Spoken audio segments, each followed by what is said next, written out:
Okay, so we have matriculated through the proud decade, which was the 1950s, which gets us to the 1960s. Uh, the title of this video lecture, We Are All Keynesians Now. This will focus on John Kennedy, the election, and Keynesianism. Now, when we get to the election of 1960, Kennedy ran on three key issues: the economy, improving the economy, obviously, civil rights, actually providing civil rights to African Americans, and social welfare, just in general, initiating change to help those who were in need. Now, what is one of the biggest obstacles to Kennedy getting elected? His Catholicism. Why? Many at the time, and this is actually a constant throughout American history, there's a fear that he would oblige the papacy more than the nation, that he would be Catholic first, American second, that he would follow the dictates again of the Pope and worry about the concerns of the Pope and the Catholic Church more than the concerns about the country in which he was going to lead. Now, again, there is a long history of anti-Catholicism in America. That's part of the temperance movement. That's part of prohibition. Of course, we always claim, oh, it's about minimizing domestic violence, improving efficiency at the workplace, and certainly those two things played a part, but it very much had to do with the anti-Catholic sentiment that has truly dominated since the 18th century. Of course, one of the factors in Kennedy's election would be the debates. These are famous debates. When you watch these, you see a few things. First of all, you see honesty. They're talking about reducing the interest rates, reducing the federal debt. I would say more important, though, is the sense of loyal opposition. Now, when we think of these two words together, loyal opposition, we certainly don't think of modern politics. Consider the last two times the Republican president has been elected, there was no loyal opposition, it was just opposition. Let's find a way to get him out of office, even though we don't like him. Of course, it's a little bit more nuanced than that, but the idea of loyal opposition is a key to our past, the Revolution of 1800, Jefferson versus Adams in that presidential election. That is where we first truly see loyal opposition, and we see it really throughout our nation's history up until, well, about the 21st century. So there's loyal opposition in these debates. And one thing about this, they both pretty much agreed on most things. They're both relatively moderate. Of course, Nixon considered a hardcore conservative. When we get to the 70s and we look at Nixon's administration, we'll see that he really wasn't that conservative, and he was actually active. Kennedy, a little bit more liberal. Would Kennedy be considered a Republican today? I mean, even with that name. They're both staunch Cold Warriors, though. That is, again, kind of the backbone of what's going on in the United States at the time. But if you look at the two, the issues, how they frame them, they very much agreed for the most part. Now, of course, one of the keys to the debates, this was one of the first times that television debates played a major role. And this comes to fruition here because people who listened to these debates on the radio thought Nixon won. People who watched them on TV thought Kennedy won. And you can ask yourself, why is this so important? How does this change American politics going forward? Of course, if you watched it, you know Nixon was sweaty. He looked nervous. He was sick somewhat, apparently. But he did not come across with the kind of grace and eloquence that Kennedy would in the physical manner. But again, if you listened on the radio, you might have thought otherwise. So we get to the election, and of course, Kennedy chooses Lyndon Johnson as his running mate. Johnson's from Texas. He would be integral to the election. He helped garner the conservative, traditionalist Southern vote. Kennedy, of course, was a New Englander. He was Catholic. He was not exactly welcomed by those in the South, so he needed Johnson on his side. And we're going to get to another way in which Johnson really helped in the election. Now, in Illinois, there are questionable returns. The Democrats took Illinois by a total of 8,856 states. I'm sorry, of 8,856 votes of 4.7 million that were cast. So this was quite close. Few significant things that we see on election night. Kennedy called Mayor Richard Daley of Chicago and worried about the situation. Daley told him, quote, "Mr. President, with a little bit of luck and the help of a few close friends, you're going to carry Illinois." Chicago, JFK took a plurality of 450,000 votes in Chicago, and you compare that to the rest of the state, you might ask some questions. And of course, those of us who are aware know that there is a lot of corruption in Illinois politics. There always has been, and Daley was very much at the core of this. He essentially promised Kennedy that he would take Illinois, and he did. Now, there are accusations of bribes, floaters, cemetery voters, uncounted absentee ballots, doctored registration lists, stuffed ballot boxes, and other fraud. For example, in Precinct 50, Ward 2, there were 22 registered voters, but somehow 74 cast their votes for Kennedy and only 3 for Nixon. Now, that said, the 27 electoral votes from Illinois were not enough. They also needed the state of Texas. Now, remember, Johnson is from Texas. The Democrats would carry Texas by a total of 46,233 votes of 2.3 million cast. So, a little bit wider there. These were official returns, but Republicans accused these returns of being tainted because of inconsistent application of a 1957 election law, which required voters to cast paper ballots to indicate their candidate by scratching out the names they did not want.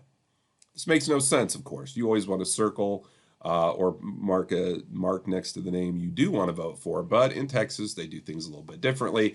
And so, again, this 1957 election law, if people cast paper ballots, they were supposed to cross out those who they didn't want.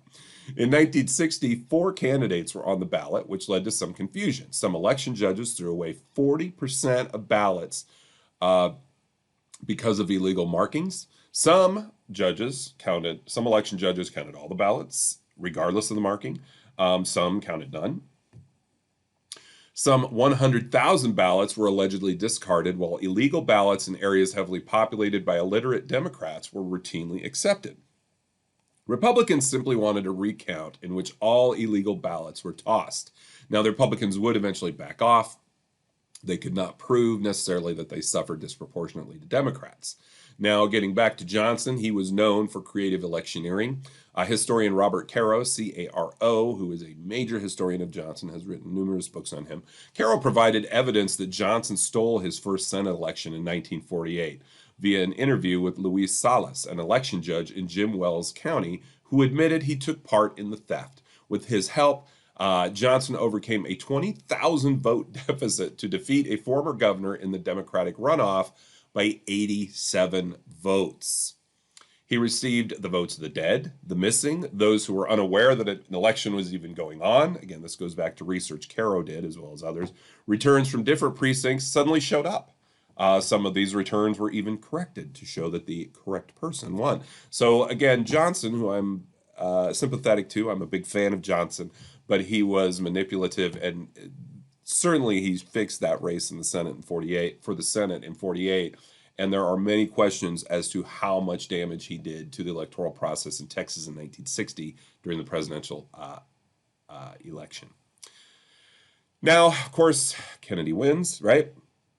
Defeats Nixon. Nixon kind of pouts, storms off, decides to retire from the public arena. We know this is not the complete case. He will come back in 8 years. But in the meantime, JFK is elected the first and only Catholic president we've ever had. And his was one of the more famous inauguration speeches in our history. Now, one important selection, and then I'm going to ask a few questions.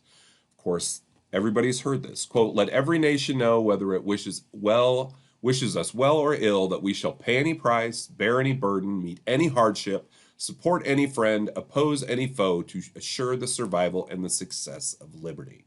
Now, many folks cheered when he said these words, and many of these same people would later lament Vietnam and criticize government involvement. Which was it? Do you want to sacrifice? Do you not want to sacrifice? Vietnam, of course, is a somewhat questionable war. I think it's much more nuanced than it's usually given the attention to. If you look in the heart of the Cold War, what was going on in the 50s when we first got involved, you can understand why we got involved. And our continuing involvement, again, was about credibility. But looking back to this statement, think about the importance of idealism, and specifically idealism in the face of self-interest, and how this would impact Americans. Should we be guided by principle or self-interest? The two are not always mutually exclusive, but again, Kennedy proposed something here to the American people that was kind of a fresh idea And he's young, he's good looking, he's magnetic, he's charismatic. So when he says these words, people listen. And this gets to what was called Camelot. Of course, his presidency, Camelot and the New Frontier. Now, one way in which Kennedy very much followed the Democrat line by this time in our nation's history was he did favor the use of government to enforce change. And much like the progressives before him, he would rely on expertise, on educated intellectuals. He very much focused on the use of social scientists and those who had spent their lives studying some of these issues. So this was very much an intellectual, a very academic administration. Diplomatically, he would escalate the Cold War. In many ways, Kennedy may have been the largest Cold Warrior among the presidents we have thus far discussed. He cut his political teeth during the time when the Cold War dominated American politics and diplomacy, and we know he hated Castro. There's a separate video lecture on the Kennedys and their dealings with Castro. With regard to the economy, this was a major deal with Kennedy. As he comes into office, there are some economic problems. Again, he ran on this. He wanted to improve the economy. There's a slight recession since 1958, 7% unemployment. He sought to rectify each of these issues through corporate liberalism. Now, what is corporate liberalism? It is the use of government assistance to maintain corporate hegemony and prosperity. In this way, laissez-faire, very much a myth. For nearly a century, the government had actively assisted business in protecting itself and sustaining its long-term success. Even going back to the late 19th century when laissez-faire theoretically dominated, business very much was helped by government, whether it was direct action such as support against labor uprisings or inaction via a lack of regulation. And for many, this corporate prosperity and expansion were good for the country. And again, for long-term success of the economy, as I often say, generally business people are against the use of government in the economic world unless it works in their favor. That's what we see during this time. In a speech, Kennedy said, quote, "Thus our success is dependent upon your profits and your success, and far from being natural enemies, government and business are necessary allies." Amen. He provided tax credits to big business. He eased up on busting up trusts and new holding companies. He provided the Trade Expansion Act. Free trade was pushed forward by reducing existing American tariffs up to 50%, with a total elimination of tariffs on some goods. This is called free trade. Many Republican presidents in the past have put into place tariffs. Tariffs are not a conservative idea. In fact, they're just the opposite. Yet, many conservatives, again, focus on protectionism. And this was something that Kennedy was willing to eschew. Which gets us to Keynesianism. What is Keynesian economics? Keynesian economics is about deficit spending. There are two tools to rationalize the economy, according to Keynes, John Maynard Keynes. Regulation of the money supply, which is monetary, and the power to tax and spend, fiscal. I get back to deficit spending. The idea of deficit spending is to spend more than you take in from taxes, theoretically increasing demand, leading everything to come back in full.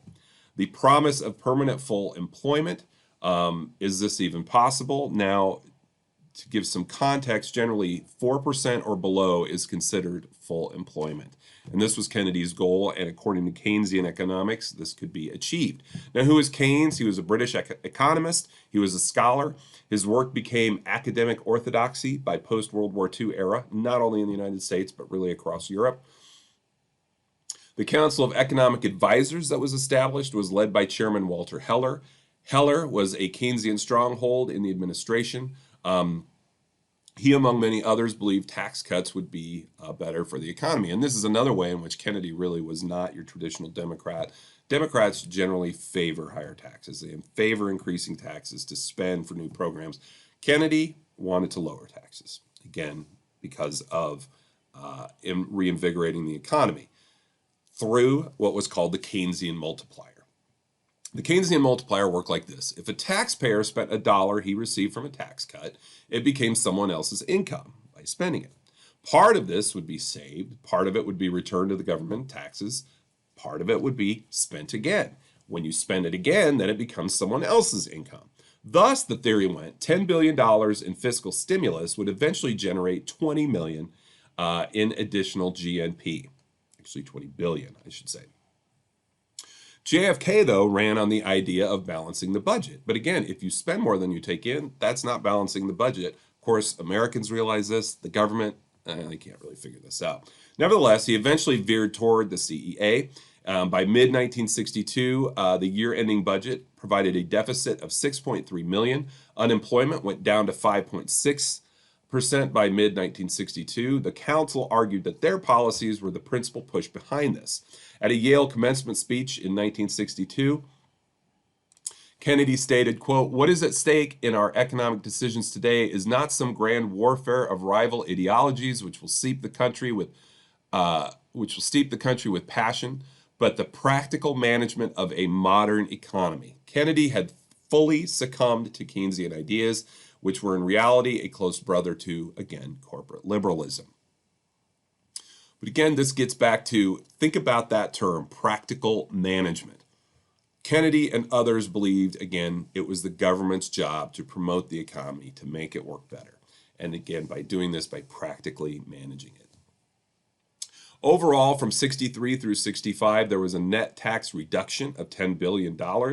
High tax rates became a drag on the economy, cutting into consumption, discouraging enterprise, preventing full employment. Does this sound familiar? This was not to be a reactionary temporary tax cut to get a sluggish economy moving, but he wanted a permanent tax cut, which he hoped would attain full employment.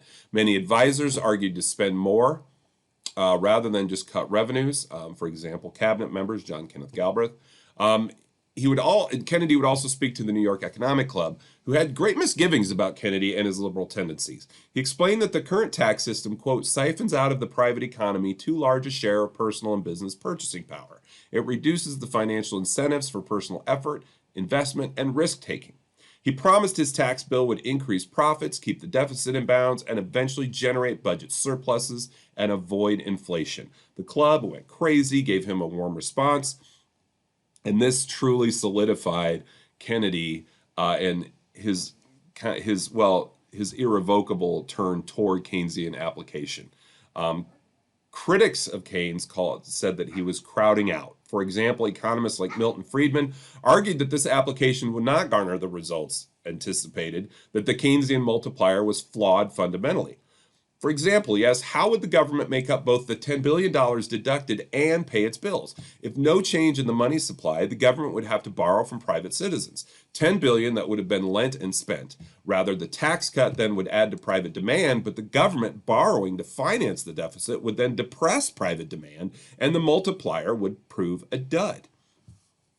The idea of crowding out, that people would hold some of this income as money in their currency, in their checking accounts, that they wouldn't spend it, which does not earn interest in these accounts. When the government finances the deficit, it must then persuade people to reduce money holdings and buy bonds. To do this, they must offer a higher rate of interest to people. But then that would discourage private borrowing and could hamper the economy.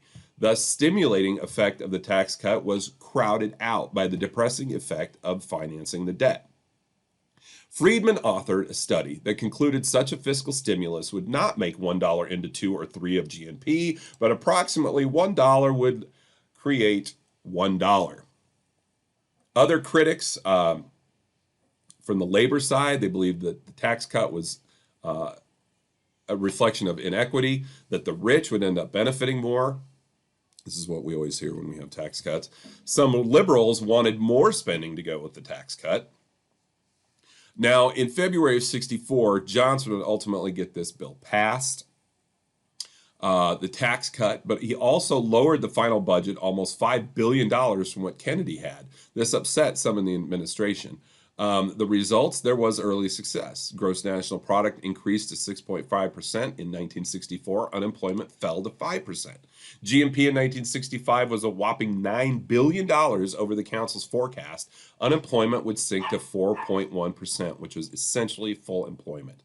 Time magazine in December 1965, the issue pictured Keynes on the front with the story, "We are all Keynesians now." But was the tax cut the real reason for growth? Friedman pointed out that the 64-65 expansion dated not from the 1964 tax cut, but from the Federal Reserve's course in 1962 to increase the rate of growth of the money supply by providing easy money. via low interest rates. He predicted that there was trouble ahead, that an increase in monetary growth was not sustainable without a price rise, and sure enough, fiscal years 65 through 66 saw a 3% increase in inflation. Now, this was the short term. There will be long term ramifications from these decisions, which we will get to later. Of course, when we get to the 70s, you'll see the true fruition of some of these policies. But again, Kennedy was a Keynesian. Many in the administration were Keynesians. And indeed, we were all Keynesians by the end of 1965.